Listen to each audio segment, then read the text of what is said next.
Right now, college football is hitting its breaking point, and the breaking point I'm talking about is the breakaway that the Big Ten and the SEC are trying to do. This is what I believe is the super league that many people have been talking about. Me and Zach have often talked on our shows together about how the Big Ten and the SEC were eventually at one point going to break away and have their own playoff together. We've been talking about this ever since the inception of the show. It's always looked that way, and now it's starting to gain more traction over time. And Aaron Taylor over at the Sports Business Journal did a really good job outlining this. So I want to go through some of the points that he made in his article, talk about them with you. And obviously, he makes really good points over there. So I will link that article in the description of the podcast and here on YouTube. So go check that out and read that if you would like to do so.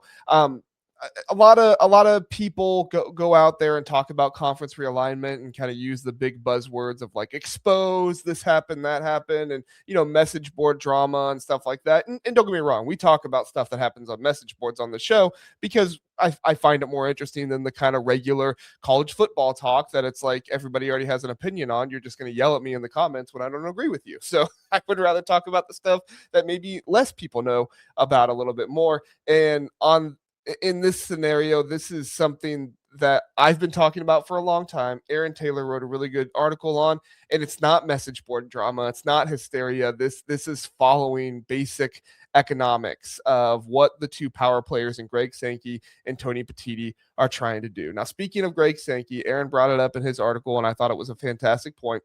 Back in 2019, Greg Sankey tweeted this. If you're not watching on YouTube, I'll read it for you. He said, as in parentheses, college football season nears its conclusion, I read a, quote, football book. He's talking about The Club. It's a, English football book. The Club by Josh Robinson and John Klieg is an interesting read on the background and business of the Premier League. Now, if you've read this book, you know exactly what it's about. If you've not, short little synopsis is this is basically how the Premier League broke away and consolidated power to form their own league. Before, they were in a league with much smaller leagues, everything else, or much smaller programs, clubs, all this stuff, and they broke away to create their own larger actually smaller because there was less clubs in it, but it was larger for them because they could kind of do whatever they wanted with it, get away from the old governance. They could keep 100% of the revenue, own their own media rights, do all that good stuff. And Aaron Taylor points it out, and I completely agree with him that this is exactly what college football is doing right now with the Big Ten and the SEC. The Big Ten and the SEC are divided right now. They're not divided, but they are dividing from the rest of college football right now. And you can see it not just in the possibility of them completely dividing in the future, but also just with the way everything is happening. Right now, the Big Ten and the SEC take in about 60% of college football's revenue, and they hold about all of the decision-making power in the sport, which, sounds good, but in that scenario, you're also dragging along conferences like the Big 12, the ACC, the Group of Six, and Notre Dame. And I'm not trying to be disrespectful of those conferences by saying they're dragging them along. It's just you have to consider those conferences as long as you are still a part of the NCAA. Well, the Big Ten and the SEC are already starting to operate in their Super League fashion, where they have separate financial universes for their television deals. The college football playoff access and format is all decided by them. Both Greg Sankey and Tony Petitti have been studying or been involved in kind of pro league experiences, and what they're trying to do typically aligns with a lot of those goals. And when you combine all that with the fact that the NCAA is completely feckless, worthless, they do absolutely nothing, and they are just a terrible entity at this point that isn't even an excuse for anything of relevance, you have the Big Ten and the SEC looking at it and saying, why are we still involved here? Why are we still allowing any type of power or anything, any enforcement from the NCAA when we know they have no power, they have no enforcement? NIL, transfers, employment rules, all of these things the NCAA has dragged their feet on and not actually they can't even get agents figured out. They can't even figure out, should this kid's cousin who is 18 years old be his agent? No, he shouldn't be, but the NCAA can't even figure that out at this point. That's one of the reasons why you saw the House settlement, be what it is, and the House settlement is very much in favor for the Big Ten and the SEC. Primarily, the creation of the CSC. Now, when the House settlement happened, I thought that the CSC would take a primary role immediately in college football. What I did not anticipate is that it happened so that way it could be the new governance of college football. Now, the CSC, the CFP, whatever you want to call it, this is what is being run right now. Essentially, that not exactly, but essentially, when you look at all the stuff, the way it works out, is essentially being run by the conferences. The Big Ten with Tony Petitti, Greg Sankey are both involved in this. And if you read an article by Ross Dellinger just the other day, both Greg Sankey and Tony Petitti want everybody to agree to what the CSC is putting out there, but you have programs in the ACC and the Big 12 that are not agreeing to it. There are some in the Big Ten that are doing that as well, but I think once the Big Ten figures out that it's either jump on board or, get off the boat, they're most likely going to stay on the boat, because it would be, program suicide at that point to just completely say, yeah, we're not doing that, and move on. And so Greg Sankey already threatened for the SEC to break away and do its own thing if the other programs out there were not going to sign the papers that was going to essentially give the CSC all power without these programs or these schools to sue them at all. And so at this point, this new governance that is emerging through the CSC, basically football only rules type of board, anonymous and autonomous operations, separate NIL, agent oversight. Football no longer needs the NCAA when you have the House settlement and the CSC working together. There can be antitrust and things like that being put in place with the Breakaway, because currently under the system with the NCAA, you cannot have that stuff. Yes, we have revenue sharing now. Yes, we have some roster limits and stuff like that, but we are only working with a finite amount of ability to make those things happen. If the Big Ten and the SEC were to break away, they would have much more freedom to be able to go have the antitrust, the roster limits, the contracts, the collective bargaining that is coming out there as well. It's impossible to have that under the current NCAA structure without a myriad of lawsuits coming out. A closed pro-style league is the safe legal path for these schools. Now, I do want to make it clear, I'm not advocating for this. I'm not advocating for college football to do a complete flip 180. What I am saying is that this is the way that college football is trending right now. Could things change? Obviously, things have been changing in college football for a while now, but this does look like to be the way that college football is currently going. You just look at the playoff fight, the playoff structure, and everything that is going on. You're getting the Big Ten and the SEC. They're fighting about what they want, and the ACC and the Big 12, they're just trying to side.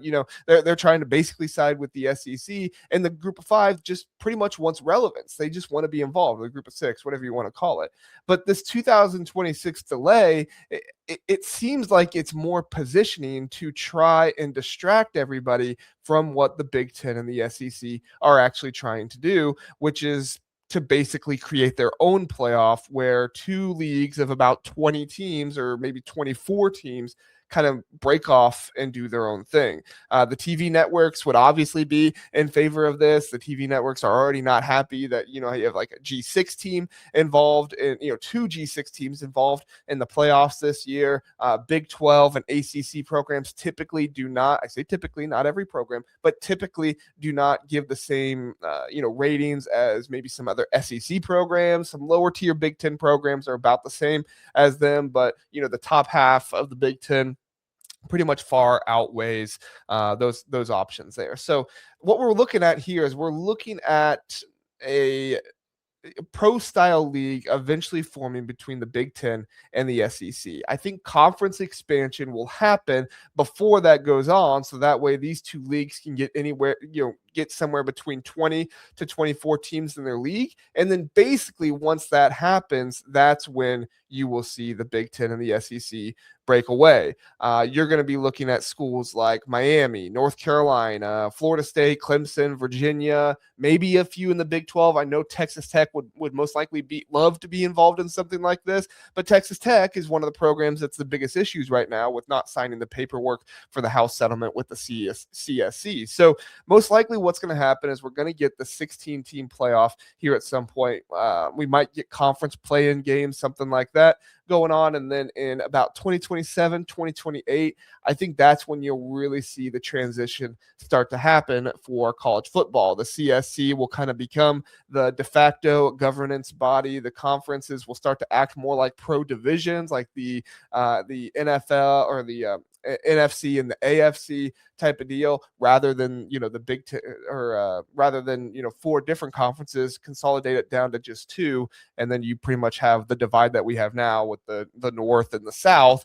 You already basically have that with the East and the West that you're getting in the AFC and the NFC there. So, and then I think since media rights will be restructured for both conferences and it'll happen a little bit sooner than this for the Big Ten, but 2031, I think, would be the target date for this to happen, or the target year for this to happen. I think you're going to see about 20 to 40 programs break away. Depends on how many the Big Ten and the SEC add. The Big Ten currently at 18, the SEC currently at 16.